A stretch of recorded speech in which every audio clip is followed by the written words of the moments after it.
ကျေးဇူးတင်ပါတယ်ဒီဘုရားခင်ရဲ့ကျေးဇူးတော်ကိုထပ်မံချီးမွမ်းပါတယ်ကျွန်တော်တို့ဒီမှာဗမာပြည်ကနေရောက်ရှိလာတဲ့ဒေသရှင်တွေ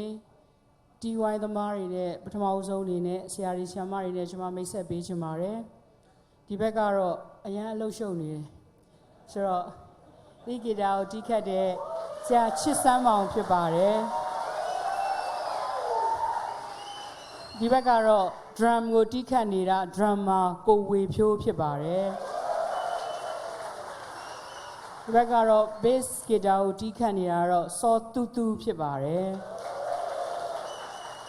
keyboard ကိုတီးခတ်ပေးနေတာတော့စောပီပီဖြစ်ပါတယ်သူတို့တွေအားလုံးကတော့ဗမာပြည်မှာအရန်အလှုပ်ရှုပ်တဲ့လူတွေအလုပ်များတဲ့လူဖြစ်ပါတယ်ဖះကိုချစ်တဲ့စိတ်နဲ့ကျမတို့ဒီကိုရောက်ရှိလာခဲ့ခြင်းဖြစ်ပါတယ်ဒါကြောင့်မလို့ဒီမှာရှိတဲ့ညီကိုမောင်နှမတွေလည်း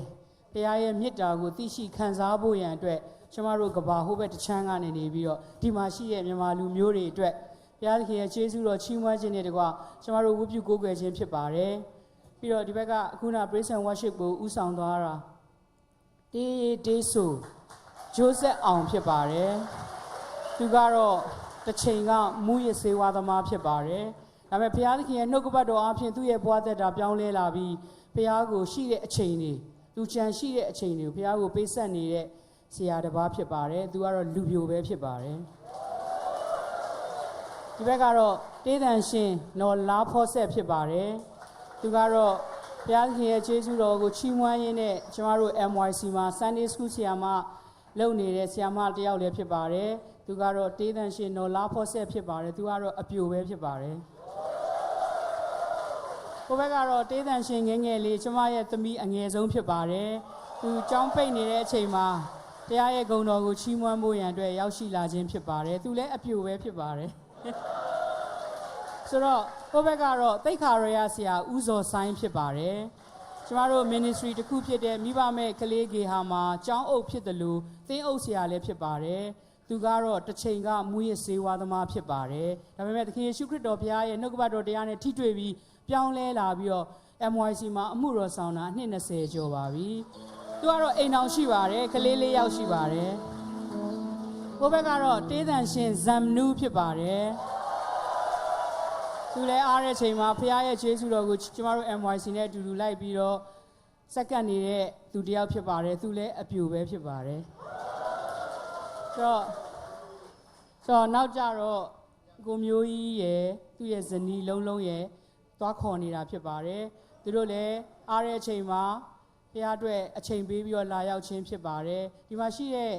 ညီကိုမောင်နှမတွေအားလုံးကတော့ဘုရားကိုချစ်တဲ့စိတ်တစ်ခုတည်းနဲ့ကျမတို့ဒီကိုရောက်ရှိလာခဲ့ခြင်းဖြစ်ပါတယ်ကျမကတော့ခုနဆရာကြီးမိတ်ဆက်ပေးတိုင်းကျမကတော့ဆရာမခင်ခင်မိုးဖြစ်ပါတယ်ကျမ MYC ရဖြစ်ပါတယ်ကျမတော့အပြိုမဟုတ်ပါဘူးကျမကလေး3ယောက်ရှိပါတယ်ဆိုတော့ကျမရဲ့အမျိုးသားလည်းဖြစ်ပါတယ်ကျမကတော့ဘုရားကိုချစ်တဲ့စိတ်တစ်ခုတည်းနဲ့ဘုရားရဲ့အမှုတော်မှာပါဝင်ဆက်ကပ်နေတဲ့သူဖြစ်ပါတယ်ကျမနည်းနည်းလေးသက်သေခံချင်ပါတယ်ဆိုတော့ကျမတို့အချိန်လေးနည်းနည်းလေးပေးစေချင်ပါတယ်ဘာကြောင့်လဲဆိုတော့ကျမတို့ MYC ဆိုတဲ့အကြောင်းကိုကျမနည်းနည်းလေးသက်သေခံချင်ပါတယ်တချို့လဲ MYC ကိုကြားဘူးတာဖြစ်မယ်တချို့လဲသိတာဖြစ်မယ်ဒါပေမဲ့ကျမအနေငယ်သက်သေခံချင်ပါတယ်ကျမအဖေကတော့တစ်ချိန်ကမူရစ်စေဝါသမားဘိန်းစားအရက်သမားလမ်းသေးရဲကောင်းဆောင်တနေ့ကိုလူတယောက်မရရဘူးဆိုလို့ရှိရင်အဲ့လိုမပြောတဲ့အဖေပါဆိုတော့အဲ့ဒီလိုအခြေအနေကနေနေပြီးတော့ကျမရဲ့အဖေကပထမဦးဆုံးအနေနဲ့အဲ့ဒီအချိန်မှာအရက်ပဲပေါ်ပါသေးတယ်တရက်ကိုအရက်4 5 6ပလင်းတောက်ပါတယ်လမ်းသေးရဲကောင်းဆောင်လဲလုပ်ပါတယ်အဲ့ဒီကနေချင်းဘိန်းမဲပေါ်လာပါတယ်ဘိန်းမဲကိုရှူပါတယ်ပြီးတော့တိုတိုနဲ့ပြောရရင်ဘိန်းဖြူပေါ်လာပါတယ်ဘိန်းဖြူကိုရှူပါတယ်ဘိန်းဖြူရှူနေရင်းကနဲ့သူ့ရဲ့မိသားစုအတိုင်းဝိုင်းတွေကဆရာဝန်တွေ nurse တွေဖြစ်တဲ့ခါကျ syringe ကင်နေတာသူအမြဲတမ်းတွေ့တဲ့ခါကျဒီအမုံလေးကိုဖြော်ပြီးတော့ဒီထဲထိုးလိုက်ရင်ဘယ်လို feeling လာမလဲဆိုတာရန်ကုန်မြို့မှာပထမဦးဆုံးနံပါတ်4ကိုသွေးကြောထဲထိုးတာစပြီးတီထွင်လိုက်တဲ့သူဖြစ်ပါတယ်ဆိုတော့အဲ့ဒီလိုအခြေအနေကအဲ့ဒီအချိန်မှာတစ်ခါသုံးအပ်လုံးဝမပေါ်သေးပါဘူးဆိုတော့သူစေးထိုးနေရင်ကျမတို့ဟိုဘက်မှာကျမရဲ့အဖိုးက RIT ကျောင်းကပေါမောက်ခချုပ်ဖြစ်ပါတယ်ဆိုတော့ရှိသမျှကျောင်းသားတွေအကုန်လုံးကသူ့စီမှာဆေးလာထိုးကြတယ် ဆိုတော့ဆေးလာထိုးရင်းနဲ့မှတစ်ခါသုံးအပ်မပေါ်တဲ့အတွက်ကြောင့်မလို့ဆေးထိုးအပ်ကိုပြုတ်ပြီးတဲ့အခါပြန်ထိုးတဲ့အခြေအနေကိုမစောင့်နိုင်ဘူးဘိန်းရင်းကတ်နေတယ်ဆိုလို့ရှိရင်တော့ဆေးထိုးအပ်ပြုတ်တာကိုလက်မခံနိုင်ဘူးဒါကြောင့်မလို့အဲ့ရဲ့မတန့်စင်မှုကြောင့်အဲ့ဒီခေတ်အခြေအနေတုန်းကဆိုလို့ရှိရင် HIV AIDS ဆိုတာလုံးဝမရှိသေးပါဘူးဆိုတော့အဲ့ရဲ့မတန့်စင်မှုကြောင့်ကျမရဲ့အဖေကအသေးယောဂဝေဒနာကိုခံစားရတယ်နောက်ဆုံးတူတူနဲ့ပြောရရင် body weight 200ကျော်ကနေလူ2ယောက်တွဲသွားရတဲ့အခြေအနေဖြစ်သွားတယ်အခုခေတ်အခြေအနေနဲ့ကြည့်မယ်ဆိုလို့ရှိရင်တော့ HIV AIDS ဆိုတဲ့ပုံစံမျိုးဖြစ်သွားတယ်ဒါပေမဲ့ကျမအဖွားကခရစ်ယာန်ဖြစ်ပါတယ်ကျမအဖိုးကတော့မယုံကြည်သူဖြစ်ပါတယ်ဒါကြောင့်မလို့သူ့ကိုနောက်ဆုံးအနေနဲ့သူ့ရဲ့အမေကပြောပါတယ်သားရဲ့အမေနောက်ကိုလိုက်ခဲ့ပါလို့ပြောပါတယ်အဲ့ဒီအချိန်မှာအဖေကအဖွားနဲ့တူအဖွားကတော့သူနာပြုအုပ်ဖြစ်တဲ့အတွက်ကြောင့်မလို့ဆေးရုံခေါ်သွားပါတယ်ဆေးရုံခေါ်သွားတဲ့အခါအဖွားဆရာဝန်ကြီးကစမ်းသပ်ပြီးတော့ကျမအဖေကိုအပြင်ထုတ်ထားပါတယ်အဖွားကိုဗာပြောလိုက်ဆိုအန်တီသားကတပတ်အတွင်းသေမယ်တဲ့ဆိုတော့သူအပြင်ကကြားသွားတယ်အန်တီသားကတပတ်အတွင်းသေမယ်ဆိုတော့လူတိုင်းသေရမှာကြောက်ပါတယ်သေရမှာမကြောက်ဘူးတဲ့လူရှိလားမသိဒီမှာဘယ်သူမှမရှိဘူးကျမလည်းကြောက်တာပဲဆိုတော့လူတိုင်းသေရမှာကြောက်တယ်သူကတစ်ချိန်ကလူတွေရိုက်တယ်လမ်းသေးခေါင်းဆောင်သူသေးကိုသေးချတယ်သူမကြောက်ဘူးဒါပေမဲ့ဆရာဝန်ကြီးကသူ့ကိုအမိန့်ပေးလိုက်ပြီးတပတ်အတွင်းသေမယ်လို့ပြောတဲ့အချိန်မှာသူလည်းအင်တန်ကြောက်သွားတယ်ဒါပေမဲ့အဖွားကတော့နှစ်သိပ်ပြီးတော့ဆေးရုံကလေးမှာထားခဲ့ပါတယ်အဖွားကခရစ်ယာန်ဖြစ်တဲ့အတွက်ကြောင့်မလို့သူ့သားသေရင်ဘယ်ဖះเจ้าမှာချမလဲဘယ်သူတရားဟောမလဲခေါင်းဘလို့စီစဉ်မလဲဆိုဖို့ထွက်မသွားခင်မှာသူ့ရဲ့ခေါင်းရင်းအောက်မှာကျန်းစာအုပ်ကလေးထားခဲ့တယ်သားရဲ့အားတဲ့အချိန်ဖတ်ပါဆိုပြီးတော့ပြောခဲ့တယ်အဲ့ဒီအချိန်မှာအဖေကနတ်စမနှစ်ယောက်နဲ့ဆေးရုံကလေးမှာကြံခဲ့တယ်အဖွားကတော့ထွက်သွားပြီအဲ့ဒီအချိန်မှာသူ့ခေါင်းထဲမှာမေးခွန်း၃ခုရောက်လာဒီလောကကြီးကိုငါဘယ်ကလာတာလဲဒီလောကကြီးမှာငါဘာလာလောက်တာလဲပြီးရင်ဘယ်သွားမှာလဲဆိုတဲ့မေးခွန်း၃ခုရဲ့အဖြေကိုသူရှာတယ်ဆိုတော့သူ့အဖေကတော့သူ့ကိုငငယ်တည်းကတွင်တင်ထားတယ်သားဘာသာတရားတိုင်းကကောင်းတယ်နော်မကောင်းတာလူဘာသာတရားတွေကအပြစ်ကိုဖော်ပြတယ်ဒါလို့ရင်ဒါရမယ်ဆိုတဲ့အကြောင်းအရာကိုပြတယ်သူ့အဖေကသူ့ကိုငငယ်တုန်းကတွင်တင်တယ်သားကောင်းတာလုပ်ရင်ကောင်းတဲ့နေရာသွားမယ်မကောင်းတာလုပ်ရင်မကောင်းတဲ့နေရာသွားမယ်ဆိုသူ့အဖေရဲ့ဘာသာအရသူကောင်းတာတခုမှမလုပ်ခဲ့ဘူးသူများကိုရိုက်တယ်ခိုးတယ်လူတယ်ဆဲတယ်ဆိုတယ်ဒါဆိုသူကောင်းတာတခုမှမလုပ်ဘူးတပတ်အသက်ရှင်အောင်မယ်အဲ့ဒီတပတ်ထဲမှာကောင်းတာလုပ်ရင်ကောသူကောင်းတဲ့နေရာရောက်မလားဆိုတော့ဗမာစကားပုံတစ်ခုရှိတယ်ကုသိုလ်တပဲသူလုပ်ခဲ့တဲ့အတိတ်ကပြုခဲ့တဲ့အမှုတွေအတွက်အကြောင်းဒီအချိန်မှာသူကောင်းတဲ့နိုင်ငံကိုကောင်းတဲ့နေရာကိုသူရောက်မှာမဟုတ်အဲ့ဒါသူ့ဖေရဲ့ဘာသာကိုခဏထားလိုက်တယ်အဖွားရဲ့ဘာသာကိုစဉ်းစားတယ်အဖွားကတော့ဘာမှမပြောခဲ့ဘူးကျန်းစာအုပ်ကလေးတအုပ်ပဲထားခဲ့အဲ့ဒီအချိန်မှာသူကျန်းစာတစ်ခါမှဖတ်ဘူးတဲ့လူမဟုတ်ဘူးဒီလိုလှန်တဲ့အခါရှင်လုကာ23ကိုဖတ်မိတယ်ရှင်လုကာ23အောက်40အောက်မှာသခင်ယေရှုခရစ်တော်ဘုရားနဲ့ဓမြရည်နှစ်ယောက်အသေးခံတဲ့အကြောင်းကိုသူဖတ်မိတယ်ဓမြတစ်ယောက်ကတော့ဘာပြောလဲမင်းဖျားဖြစ်တယ်ဆိုလို့ရှိရင်ငါတို့ကိုကယ်ပါလားနောက်ဓမြတစ်ယောက်ကဘာပြောလဲဒီလိုမပြောနဲ့သူဟာတန်ရှင်းတဲ့ဖျားဖြစ်တယ်ကိုရောဖျားကောင်းကင်နိုင်ငံရောက်တဲ့အခါကျွန်တော်အပြစ်သားကိုတတိယပါလို့ပြောလိုက်တဲ့အချိန်မှာသခင်ယေရှုခရစ်တော်ဘုရားကလှည့်ပြီးချက်ချင်းဘာပြောလဲခဏပင်ငါနဲ့တူပရတိသူပုံမှာရှိမင်းသေးတာနဲ့ချက်ချင်းငါနဲ့တူကောင်းကင်နိုင်ငံမှာရှိမယ်လို့ပြောလိုက်တဲ့အခန်းလေးကိုကျွန်မရဲ့ဖခင်ကဖတ်မိတဲ့အခါငါလဲဒီလူဆိုးလိုပါပဲဒါပေမဲ့ तू စူမတောင်းတတ်ပါဘူး तू ပြောတတ်တာတခုပဲရှိတယ်ကိုရောဖျားကျွန်တော်ကိုကယ်ပါလို့ပြောလိုက်တဲ့အချိန်မှာတမဟုတ်ချင်းယောဂဝေဒနာပျောက်သလိုခံစားရပြီးတော့လူနှစ်ယောက်တွဲသွားရတဲ့အဖေကဆေးရုံကလေးမှာထားခုံလိုက်တယ်အဲ့ဒီအချိန်မှာသူ့ကိုကြည့်နေတဲ့ nurse မတွေကဘာပြောလဲဒီလူကြီးသေခံကြီးအကျော်ဆွဲတာနဲ့တူတယ်ကျွန်တော်အကျော်ဆွဲတာမဟုတ်ပါဘူးကျွန်တော်ကိုသခင်ယေရှုခရစ်တော်ဘုရားပေးပြောက်ပြီးမင်းဖျားပေးပြောက်တယ်ဆိုတာဟုတ်တယ်မင်းငြိမ်နေပါဆရာဝန်တွေလာတဲ့အခါစိတ်ဆိုးလိမ့်မယ်တကယ်ပဲဆရာဝန်တွေလာစမ်းသပ်တဲ့အခါတပတ်တွင်းသိမယ်ဆိုတဲ့အဖေကတပတ်တွင်းဆေးရုံကဆင်းရတယ်ခေါင်းထဲတောင်မရောက်သွားတော့ဆိုတော့အဲ့ဒီအချိန်ကစပြီးတော့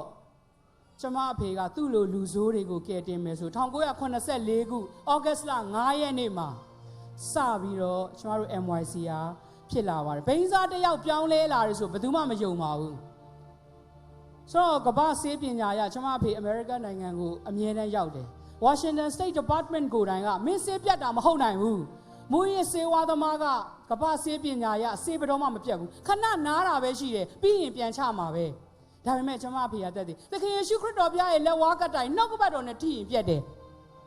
ဆိုတော့သူတို့ယုံတယ်ဒါကြောင့်မလို့ဒီမှာရှိတဲ့ညီကောင်မောင်တို့တွေသခင်ယေရှုရဲ့နှုတ်ကပတ်တော်တရားဟာအသက်ဖြစ်တယ်မလိမ်မာတဲ့သူကိုလိမ်မာစေတယ်ဆိုတော့စိုးတဲ့လူကိုကယ်တင်ဖို့ရန်အတွက်သခင်ယေရှုခရစ်တော်ဘုရားကလောကကိုကြွလာခြင်းဖြစ်တယ်ဒါကြောင့်မလို့ကျမတို့ YC ကတော့လူကောင်းတယောက်မှမရှိဘူးဘိန်းစားတွေအရက်သမားတွေလူဆိုးတွေနဲ့ဖွဲ့စည်းထားတဲ့အဖွဲ့အစည်းမိန်းမတွေကလွဲလို့ဒါပေမဲ့ဘုရားသခင်ရဲ့နှုတ်ကပတ်တော်တရားနဲ့အသက်ရှင်တဲ့အတွက်ကြောင့်မလို့ကျမတို့ YC က43နှစ်ရှိလာပြီကျမအဖေကတော့အနှစ်30အထိအသက်ရှင်ပါတယ်ဆိုတော့အနှစ်30အတွင်းမှာကျမတို့ ministry 6ခုကိုသူထားခဲ့ပါတယ်ပထမဦးဆုံးအနေနဲ့မူရဆေးဆွဲလူငယ်တွေအကျင့်စာရိတ္တပြုပြင်ခြင်းလုပ်ငန်းပဲဖြစ်ပါတယ်ဆိုတော့ဒီလုပ်ငန်းကိုလုပ်ဖို့ရန်အတွက်တော်ရုံတန်ရုံမဟုတ်ပါဘူးဆိုတော့ဘိန်းစားတွေဆိုတာဒီမှာလဲဘိန်းစားတွေရှိမှာပဲဆိုတော့ကျွန်မက example အနေနဲ့အရက်သမားကိုအရင်ပြောပြခြင်းအရက်သမားကအိမ်ထဲမှာမူဗီလာတယ်ဆိုဘယ်သူမှအိမ်သားတွေလက်မခံနိုင်ဘူးဘာကြောင့်လဲရစ်ပြီးဆိုတော့ကျွန်မစီမှာမူရစေဝါသမားအခုလူ80ကျော်ရှိပါတယ်ကျွန်မမိန်းမတယောက်အနေနဲ့ဘလို့မှမထိမ့်သိမ့်နိုင်ပါဘူးဒါပေမဲ့ဖယားသခင်ရဲ့နှုတ်ကပတ်တော်နဲ့သူတို့ကိုပြုပြင်ပေးပါတယ်ကျွန်မတို့စီမှာစင်းနဲ့လုံးဝမဖြတ်ပေးပါဘူးလာတဲ့လူမှန်သမျှကိုကျွန်တော်တို့သခင်ယေရှုခရစ်တော်ပြတယ်လူမျိုးမျိုးဘာသာမျိုးရှိတယ်ဆိုတော့ကျွန်တော်တို့ဘာလုပ်လ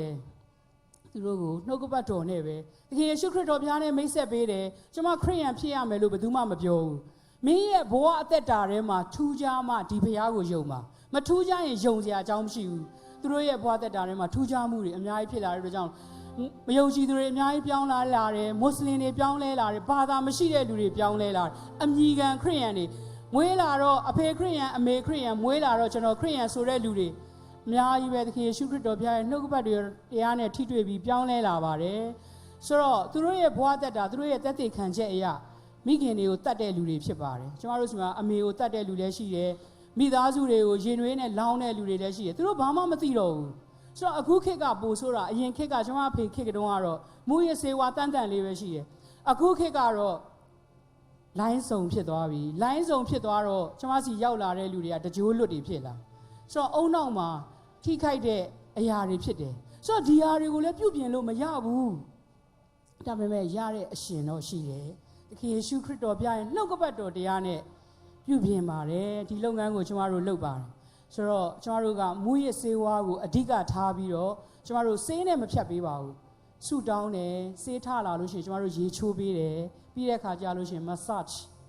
နှိပ်ပေးတယ်အဓိကကတော့သူတို့ရဲ့မာကြောနေတဲ့နှလုံးသားတွေကိုနှုတ်ကပတ်တော်ရေနဲ့ပဲကျွန်တော်တို့ဆေးပေးပါတယ်ဒီလုပ်ငန်းကိုကျွန်တော်တို့လုပ်ပါတယ်နောက်တစ်ခုကတော့မိဘမဲ့ကလေးသူငယ်ပြုစုပြောထောင်ခြင်းလုပ်ငန်းပဲဖြစ်ပါတယ်ဒီလုပ်ငန်းကတော့ကျွန်တော်တို့အနေနဲ့ရက်က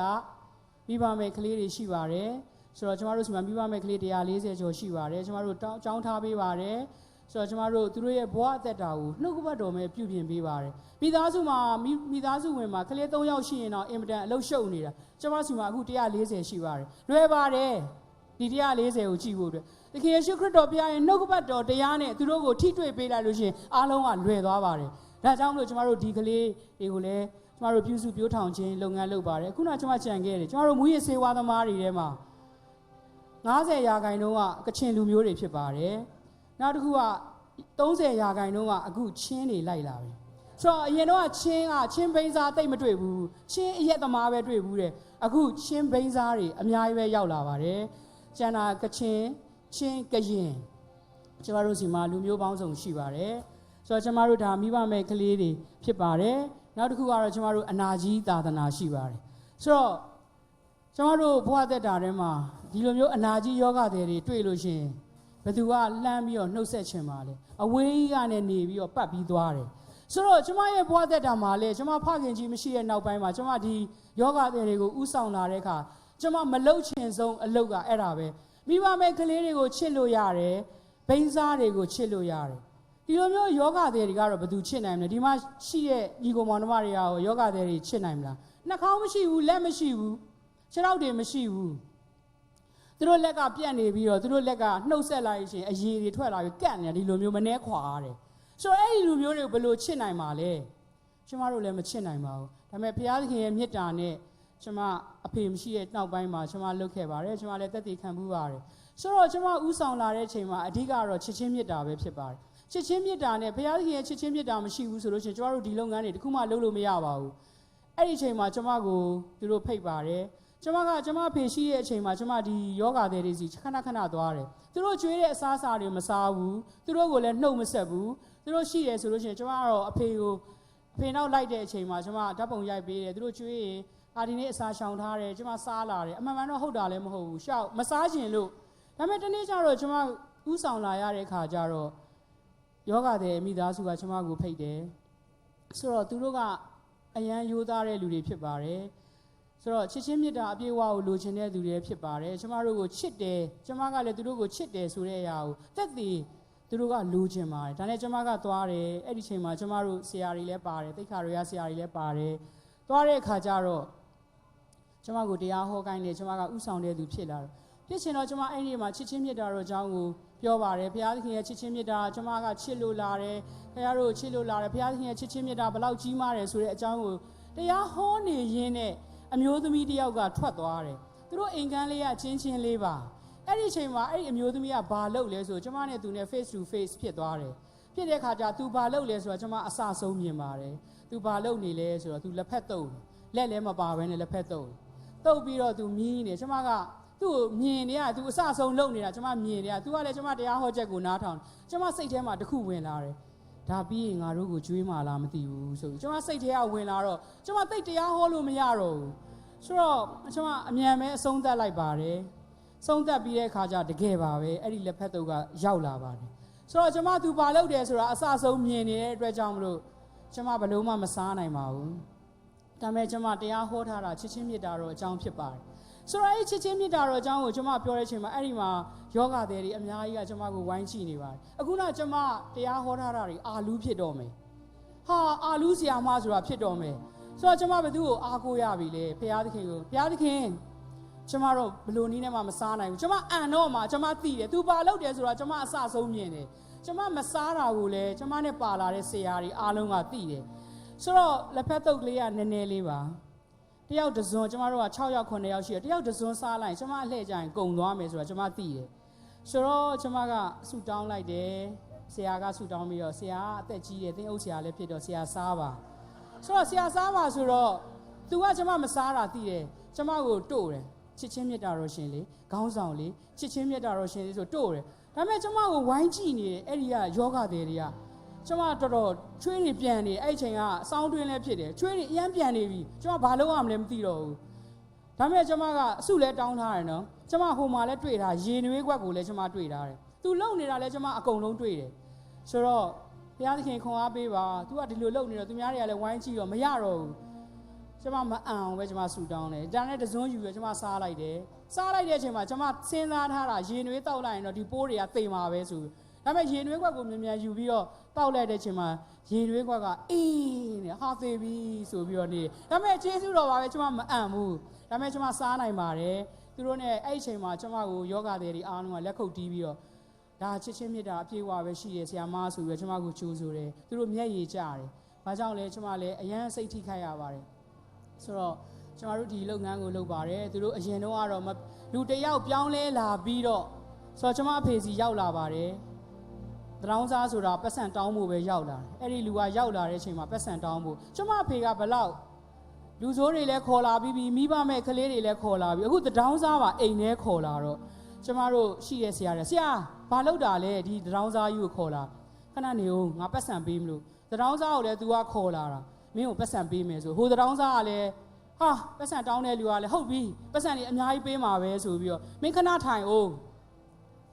းငါမင်းကိုပတ်စံပေးမယ်ဒါပေမဲ့တသက်လုံးမင်းကိုကြည့်ရှုနိုင်တဲ့သူနဲ့အရင်မိတ်ဆက်ပေးမယ်ဆိုဟိုလူကပတ်စံတွေအများကြီးပဲတသက်လုံးစားလို့မကုန်တဲ့အရာပေးမယ်ဆိုတော့အများကြီးပေးမယ်ထင်ပြီးတော့ပြောတဲ့အချိန်မှာကျမအဖေကဘာလဲဆိုသခင်ယေရှုခရစ်တော်ဘုရားရဲ့တရားအကြောင်းကိုပဲပြောနေဆိုတော့ဆရာပတ်စံပေးလေပေးမယ်မင်းခဏနားထောင်အောင်ဒါနဲ့မိတ်ဆက်ပေးဦးမယ်ဆိုပြီးတော့သူ့ကိုတရားဟောရင်နဲ့ဟောလဲဟောပြီးတော့သူ့ကိုပတ်စံပေးပြီးပြန်လွှတ်လိုက်တယ်အဲ့ဒီလူကနောက်နေ့ပြန်လာပြီးတော့ဆရာပြောတဲ့ယေရှုဘုရားကိုကျွန်တော်လက်ခံပါရစေဆိုပြီးတော့တယောက်ပြောင်းလဲတာစပြီးအခု350ကျော်ပါပြီမယုံကြည်သူကပြောင်းလဲတာဆိုတော့သူတို့ရဲ့ဘဝအသက်တာတွေက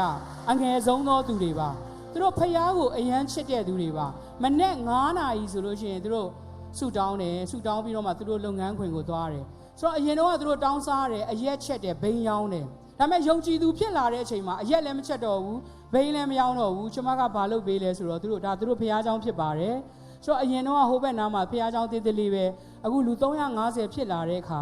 ကျမတို့ဒီလိုမျိုးဖះเจ้าအကြီးပဲလုပ်ပေးလိုက်တယ်သူတို့ကို river site ပေးတယ်ပြီးတော့ကျမတို့ချက်မွေးတယ်ပြီးတော့ site ပြိုးရေးတွေလုပ်ပေးတယ်သူတို့ဒီဟာတွေလုပ်ပါတယ်ဆိုတော့ကျမတို့သူတို့အတွက်ကိုတတိယပြီးဆူတောင်းပေးစေချင်ပါတယ်။ဘာကြောင့်လဲဆိုတော့သူတို့ပို့တဲ့နေရာကပဲခူးရိုးမနားမှာဖြစ်တဲ့အတွက်ကြောင့်မလို့ရာသီဥတုကတအားအေးပါတယ်။ဆိုတော့နောက်တစ်ခုပြောရမယ်ဆိုလို့ရှိရင်ကျမတို့ကျန်းစာချောင်းလုပ်ငန်းဖြစ်ပါတယ်။အဓိကကတော့မူရစေဝါသမားတွေကိုကျမတို့နှုတ်ကပတ်တော်နဲ့ပဲသွားခြင်းဖြစ်ပါတယ်။အချိန်လဲလှည့်လာပြီဆိုတော့နောက်တစ်ခုကတော့ကျမတို့ music ministry ဖြစ်ပါတယ်။ဒီ music ministry ကတော့ကျမတို့အဓိကကတော့မယုံကြည်တဲ့သူတွေလူပေါင်းမြောက်များစွာကို the break ထဲနဲ့လူတွေက music ကိုကြိုက်ပါတယ် the break ထဲနဲ့လူပေါင်းမြောက်များစွာကိုအေဝံဂေလိတရားအကြောင်းကိုပြောကြားနိုင်တဲ့လုပ်ငန်းကိုကျမတို့လုပ်ပါတယ်နောက်တစ်ခုကတော့ကျမတို့အသင်းတော်စိုက်ပျိုးခြင်းဖြစ်ပါတယ်ကျမတို့စီမှာအနေနဲ့ရက်မှာအသင်းတော်ပါ150ကျော်ရှိပါတယ်ဒီအသင်းတော်တွေကိုဥဆောင်နေတဲ့ဆရာတွေကတော့မူရစေဝါသမားတွေပဲဖြစ်ပါတယ်ဆိုတော့ဒီလုပ်ငန်းတွေကဖခင်ရဲ့ကျေးဇူးတော်တက်ကြောင့်လှုပ်ဆောင်ခြင်းဖြစ်ပါတယ်ကျမကိုဒီနေရာမှာလဲအခြေပြုပြီးတော့ပေးတဲ့အတွက်ကြောင့်မလို့ကျေးဇူးအများကြီးတင်တယ်လို့ဆက်လက်ပြီးတော့တေးသန်ရှင်ခံထမဂုဏ်တော်ချီးမွမ်းတန်ကိုကြားရမှာဖြစ်ပါတယ်